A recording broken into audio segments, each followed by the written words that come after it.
babu 5 dars 1 asmawiya التيمم دمبغان غال نيوتان في تاماميه وللتيمم من ودن تاماميه فرائد فرلاج وسنن سناج وفضائل ابوه فاما فرائده اما فرلاج من فاربات كديناي النيه كو انيه غول وهي دون an yanwiya ko nde o anni to istibahata solati dagingol julde nden en andi mo salligaki ray daganaki mo juulugol mo tamaki daganaki mo juulugol koye mo tamade fiyo julde nden dago par ce que o salligaki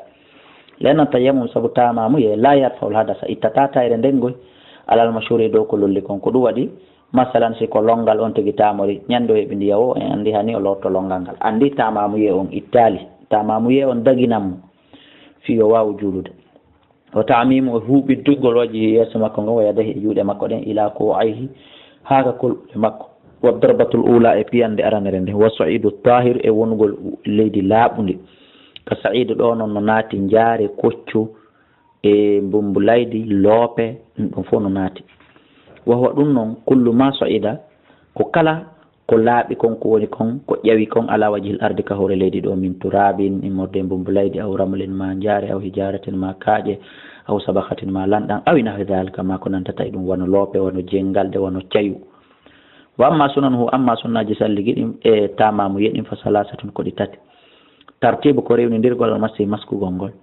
walmasu e maskugol minal ko ila ka e kuuje ilal mirfaka ha ka coɓɓuli wata jiɗiɗu darbati e heɗintingol piyande ka leydi lil yadayni wonande juuɗe ɗen maska ɗe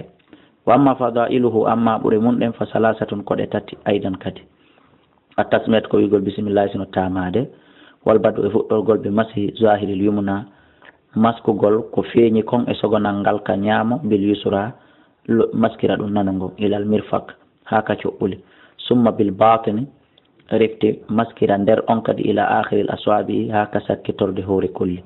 wa masul yusra maskira nanangon kadi misla dalika sifano yewtirɗen ɗo ni wallahu a'lam.